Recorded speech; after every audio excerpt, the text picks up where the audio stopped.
Hello, welcome back sa tutorial na to, tutorial number 18 sa ating grocery inventory system na application. So, yung gagawin natin ngayon is gagawin natin yung method sa ating pay invoice button na kung saan pwede natin ma-return ng value. Halimbawa dito sa ating pay at saka balance na input. So, yung gagawin natin yan guys is una gagawa tayo ng close muna natin yan. Punta tayo sa table natin. So okay, so kung hindi nyo pa hindi nyo pa napanood yung huli kong video, so please panoorin nyo muna yung huli kong video para masundan nyo ng maigi yung tutorial na to. So yung gagawin natin is gawa tayo ng table. So pangalan natin to post or point of sales or post. Okay, so tapos yung bali yung number of column will be tingnan natin dito. So 1, 2, 3. So sabihin natin na 5 or 6, sabihin na natin 6 yung number ng column natin. Tapos click natin go. Ngayon natin dito, lagay tayo ng ID 11, check auto increment, tapos primary, go. Next will be sunod dito is lagyan natin ng date. Okay, date kasi sisave natin kung yung transaction ng ating user or okay na ating user. So yung pili tayo dito, pili natin yung date time para matrack natin yun kung yung date and time ng user transaction. Tapos dito naman lagyan natin cashier. Okay, cashier. Tapos barker 255. Dito subtotal, lagyan natin dito subtotal. So subtotal,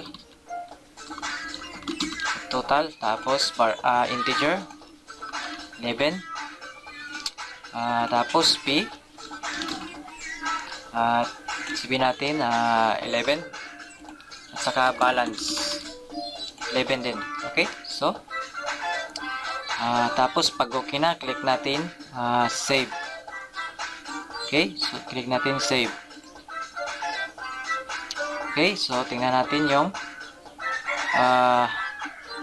table natin. So ID, date, cashier, subtotal, fee, at saka balance. So yung gagawin natin dito, double click natin tong pay invoice, pay button. Dito gagawin natin is gawa tayo ng instance sa tatlo. In subtotal was integer dot value of, ito yung gagamitin natin. Tapos kunin natin yung pangalan ng subtotal natin. So subtotal, so subtotal dot get text. Okay, susunod itong pay, copy lamang natin. Dito tayo sa declare tayo ng int p equals integer dot value of, paste natin dyan, kunin natin yung string. Okay, dito naman is int balance. Okay, declare tayo ng int balance p equal p minus subtotal. Okay, tapos dito sa call natin yung text balance natin na variables sa ating field. So text val dot set text. Tapos yung gagawin natin is pass natin yung integer to string. Tapos pass natin yung balance. Okay, so yung mangyari niyan, pag click natin bali dito sa run natin yung program natin. So, halimbawa, may bibili. Tapos, at halimbawa, magbabayad siya or lagyan pa natin isang item. Tapos, kuha siya ng 3. So, 8,700 yung sa total niya. Dito, babayad siya halimbawa 9,000. So, pag enter natin yan, so, makuha natin yung magkano yung balance niya, di ba? So, meron siyang 8,700, 9,000. 9,000, kuha tayo ng calculator. 9,000 minus 8,700. So, 300 yung sukli, di ba? So, correct yung dito nilagay natin. So, tapos niyan, yung susunod na gagawin natin, gawa tayo ng method. Kapag insert dito sa database table natin, okay? So, yung gagawin natin, gagawa tayo ng method private void fee invoice or fee sales fee. Gagawin natin itong method na to. Lagyan lang natin fee invoice, tapos open close parenthesis at saka curly bracket. Una natin gagawin, kukonek tayo sa database. So, yung gagawin natin is class for name. Gagawin natin dito is class reflection. Pass natin dito yung package name ng MySQL natin, cg.gdbc.driver. Okay? So, itong package name na to is sa atin tong library. Okay? So, kung napanood nyo yung huli kong video, makikita niyo nag-add tayo dito yung unang video ko. So, makikita niyo nag-add tayo ng library sa atin na ito yung ginagamit natin na package or class dito sa MySQL. Okay?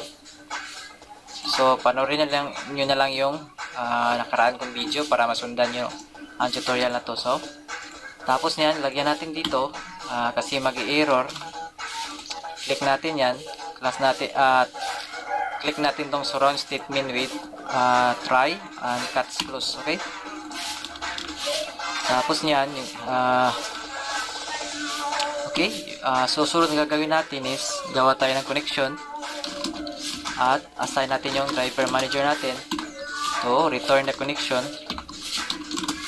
So, return natin yung connection natin galing sa database.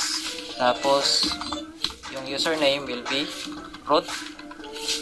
Saka yung password will be empty. Okay? Empty yung password kasi hindi ko nilagyan yung password ang aking MySQL. So, dito pass natin GDBC, which is the package name. Tapos, MySQL. Okay? Tapos, / localhost. Tapos, pangalan ng ating database. So, dito, grocery post system. So, pass natin dyan, grocery post system. Okay? Tapos, add tayo ng cuts close para mawala yung error. Okay? Susunod na gagawin natin is kasi pag nagbayad yung customer natin dito, gagawin natin is halimbawa, nag-click dito na bayad, dapat ma-forward natin yung bayad sa table natin dito sa date, cashier, sa total, sa balance. Okay? So, susunod na gagawin natin is declare tayo ng date, time, formatter. Okay? So, date time formatter. Pangalan natin yan DTF. Okay? Tapos, pwede natin i-assign yung date time formatter. Okay, date time formatter. Formatter, ito. Tapos, pattern. So, gawa tayo ng pattern. Dito, lagay natin na pattern will be, yung ilagay natin dito is yung year, month, saka day. At dahil gusto natin ma-return yung pati yung time, kung kailan na-purchase yung item, pwede natin ilagay dito yung pati yung time. So, hour, tapos minute, seconds, okay? So, tapos yan, gawa tayo ng local date, local date time. Ito yung kunin natin. Tapos, lagyan natin ng variable. Tapos, pass or assign natin tong assign natin directly yung local date time now para i-return na yung time natin dito at saka yung date, okay? Susunod is lagay tayo ng string date will be equal, tapos assign natin yung DTF dot format will be DT, okay? Tapos nyan susunod gagawin natin is gawa tayo ng mga variable or na string. So string cashier will be equals, so gawa muna tayo ng label dito, lagyan natin to ng label, okay, dito. So para makita natin kung sino yung cashier na nakabenta or ng items, okay? So lagyan natin dito cashier, tapos lakyan natin yung size,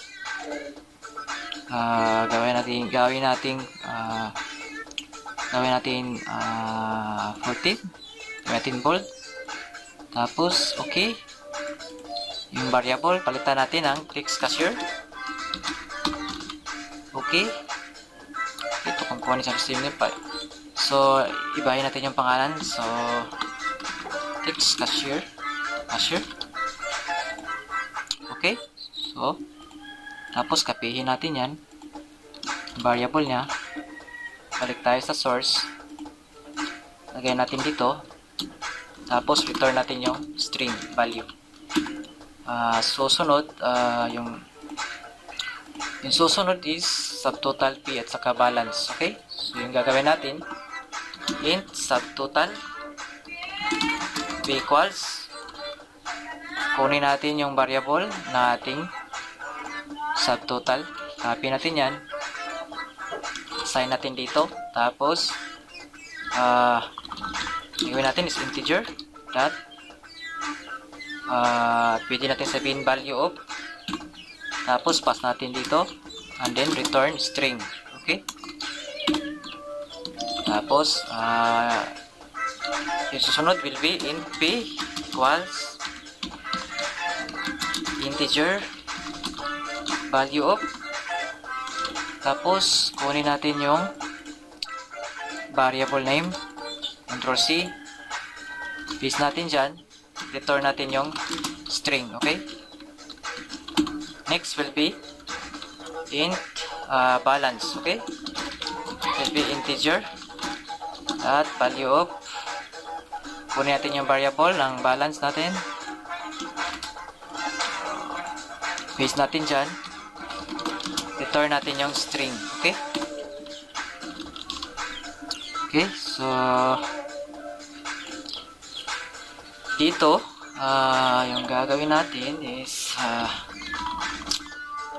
tapos natin makakonek sa database, prepare tayo ng statement, okay. Statement, declare lamang tayo dito string statement 1, okay. Pangalan natin to, or SQL1 na lang, SQL1 b insert into pangalan ng ating table, post. So ito yung pangalan natin table. Parameter will be date, susunod cashier, tapos subtotal. Siguraduhin natin na talagang yung spelling na nilagay natin dito sa parameter talagang match or magkatulad dito sa ating column label sa database, okay. Susunod ng subtotal will be pay, tapos balance, okay.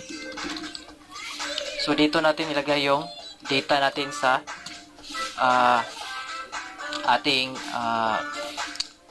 UI or dito sa mga field na to.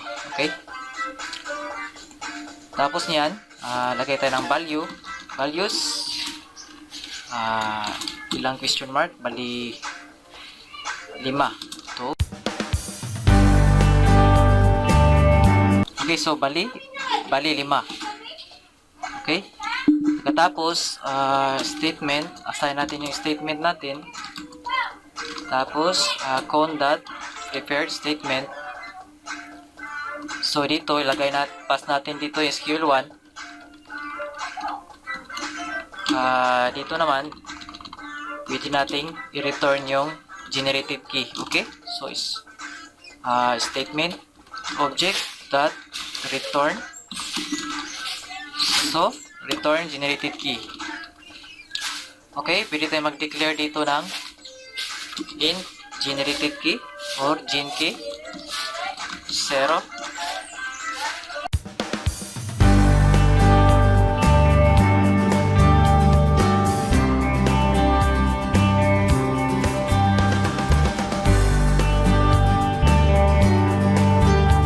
Lagyan na lang natin key will be equal. Tapos yung statement yung i-assign natin para makuha yung generated keys. Tapos yung gagawin natin dito is i-check natin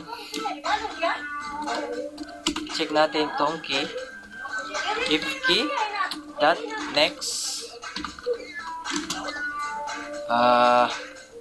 Tapos dyan i-assign natin yung gen key, i-return natin yung gen key. So will be equal to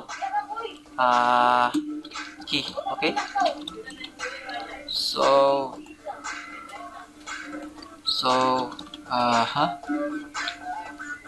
gen key dot get int. Okay? Get int. Tapos pass natin 1.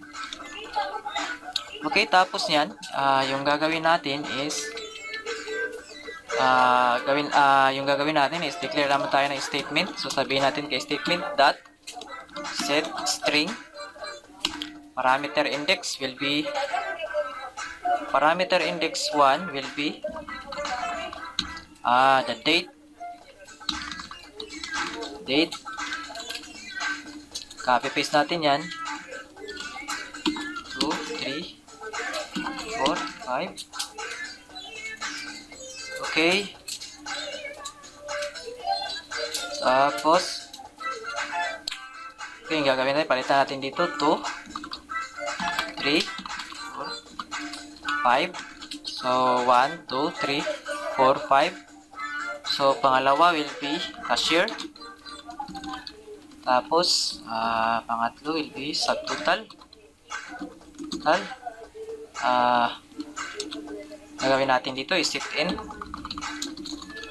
Tapos yung pangapat will be P. So sit in. Sabihin natin pay.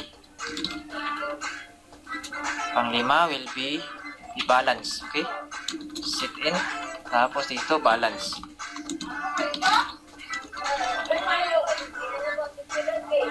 Okay, tapos statement execute update. So hanapin natin yung execute update nito. So tapos yan, pag na-execute na natin yung update, so gen key.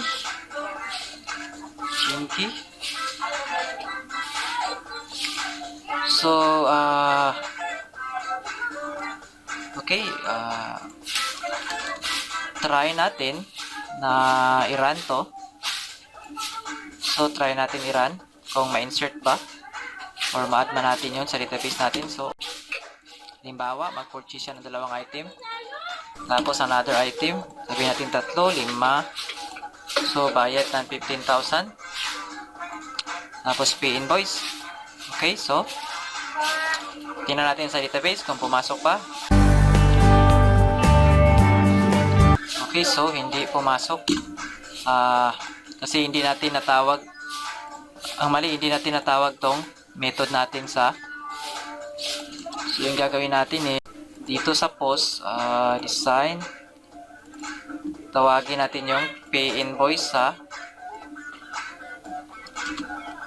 dito sa dito natin tawagin tong pay invoice sa pay. Okay? Pagtawag dito sa pay, dapat call niya to. So, tapos set niya to, balance dito sa post date cashier. So, okay. Kung walang error, try natin i-run. So, okay. Sabihin natin for tatlong item. Bali, nag-purchase siya ng isa pa. Tapos, lagyan natin sabihin natin, bayad niya 9,000. Click natin pay invoice. Okay, may error. Incorrect date time value or column date at row 1. So, mayroon tayong mali dito sa row 1. SQL data truncation incorrect date time value 01. Mali dito guys. Close muna natin to. Generated key. So yung gagawin natin dito is lipat natin to dito sa baba. Bali saka natin i-assign yung generated key pagkatapos na natin ma-execute yung SQL natin. So ito. So run natin ulit. Close lamang natin to. Tapos run natin ulit. Tapos enter. Halimbawa, tatlo. Bayad tayo dito, 9,000, 19,000. Pay invoice. So, okay, so walang error. Tingnan natin sa database natin. Okay, so pumasok sales ng ating point of sales ng ating sa database. So, pumasok sa ating table. So, kita natin yung date dito at saka yung timestamp. So, ito lang muna sa video na to. Sa susunod na tutorial, yung gagawin natin is gagawa tayo ng papatuloy natin yung mga iba pang kulang